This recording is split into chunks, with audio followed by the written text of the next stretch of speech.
तो दोस्तों रोसरी बायोटेक ने अपने क्वार्टर फोर के नंबर को डिस्क्लोज कर दिया है। तो क्या है क्वार्टर फोर के नंबर्स के अंदर, लेकिन उससे पहले बता दूं कंपनी को उससे डिविडेंड की भी अनाउंसमेंट की गई है। 50 पैसे प्रति शेयर के हिसाब से कंपनी आपको डिविडेंड देने जा रही है। चलिए नंबर देख लेते हैं। डाटा मिलियंस में, मैं आपको क्रोर्स में बता रहा हूँ। तो देखिए पिछले क्वार्टर में कंपनी ने 512 करोड़ के आसपास का रेवेन्यू जनरेट किया था ऑपरेशन के थ्रू। पिछले साल देखते हैं तो 472 करोड़ के आसपास, जबकि अभी देखें तो बढ़ के 580 करोड़ कंपनी का जो रेवेन्यू है वो आपको जाता हुआ देखने को मिला है। तो साल दर साल जाते हैं तो साल दर साल कंपनी के रेवेन्यू के अंदर एक अच्छी खासी तेजी आपको देखने को मिली। लगभग बोल सकते हैं 21 से 22% के आसपास का जंप आपको देखने को मिल रहा है। जबकि क्वार्टरली बेस पे आते हैं तो क्वार्टरली बेस पे लगभग 12% के आसपास की तेजी है। तो कंपनी का रेवेन्यू देखें तो बहुत शानदार इस क्वार्टर में देखने को मिला है। साल दर साल क्वार्टर क्वार्टर देखें तो डबल डिजिट ग्रोथ आपको देखने को मिल रही है कंपनी के रेवेन्यू के अंदर। अच्छी बात है। यहाँ पे खर्चे की बात करते हैं तो देखिए पिछले क्वार्टर में कंपनी 471 करोड़ खर्च किए थे, पिछले साल 427 करोड़ के आसपास।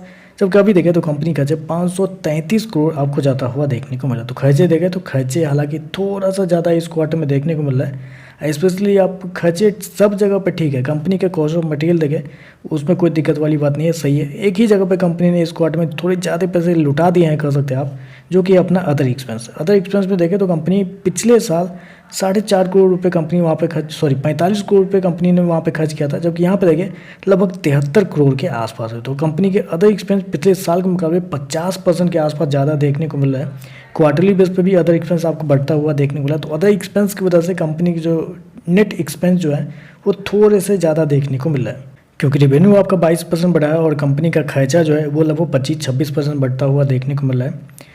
प्रॉफिट की बात करते हैं तो देखिए पिछले क्वार्टर में कंपनी का प्रॉफिट लगभग 32 करोड़ के आसपास था। पिछले साल देखें तो 34 करोड़ के आसपास, जबकि अभी देखें तो कंपनी का प्रॉफिट 34 करोड़ के आसपास है। तो मतलब आप कह सकते हैं साल दर साल 22% का रेवेन्यू ग्रोथ दिखाने के बावजूद अगर कंपनी का प्रॉफिट फ्लैट है तो ये तो थोड़ी सी चिंता वाली बात है, क्योंकि कंपनी के प्रॉफिट के अंदर साल दर साल कोई चेंजेस आपको देखने को नहीं मिले। क्वार्टरली बेस पे देखें तो क्वार्टरली बेस पे कंपनी के प्रॉफिट के अंदर लगभग 7% के आसपास की तेजी है। तो कंपनी के प्रॉफिट कुछ खास आपको देखने को नहीं मिल रहे हैं। कंपनी के खर्चे बहुत ज़्यादा हो गए हैं इस क्वार्टर में, जिसकी वजह से चलिए ईपीएस क्या है वो देखते हैं। पिछले क्वार्टर में 5.73 रुपये, पिछले साल देखें तो 6.18 रुपये के आसपास, जबकि अभी देखें तो 6.22 का आपको देखने को मिला। तो ओवरऑल देखा जाए नंबर मतलब मिक्स कहेंगे या थोड़े से निगेटिव भी कह सकते हैं आप, क्योंकि रेवेन्यू तो अच्छा है, रेवेन्यू में कोई दिक्कत नहीं, रेवेन्यू कंपनी का बेहतरीन है, लेकिन कंपनी के खर्चे बहुत ज़्यादा हो गए हैं, जिसकी वजह से कंपनी का प्रॉफिट बढ़ नहीं पाया है।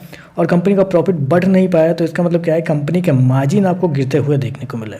तो देखते हैं इस नंबर पर मार्केट का कैसा रिएक्शन आपको देखने को मिलता है।